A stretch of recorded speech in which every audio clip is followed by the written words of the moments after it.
একটি মজার ঘটনা। একবার অর্জুন ভগবান শ্রীকৃষ্ণকে জিজ্ঞাসা করলেন, আচ্ছা মাধব, এই সংসারে সবচাইতে বড় কে? উত্তরে ভগবান বললেন, দেখে তো মনে হচ্ছে অর্জুন এই পৃথিবী সব থেকে বড়। অর্জুন বলল, আচ্ছা ঠিক আছে, তাহলে পৃথিবীই বড়। কিন্তু ভগবান বললেন, পৃথিবী কি করে বড় হয় অর্জুন?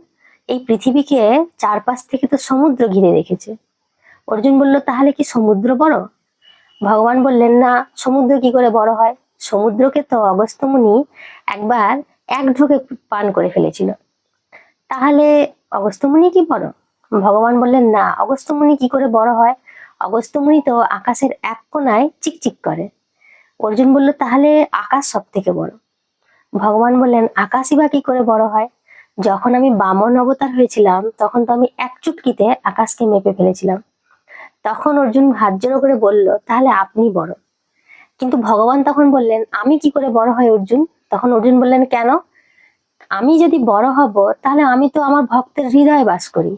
তখন অর্জুন বলল, ও, তাহলে আপনি কি ভক্তের হৃদয়ে বাস করেন বলে আপনার ভক্তের হৃদয় বড়? সত্যি।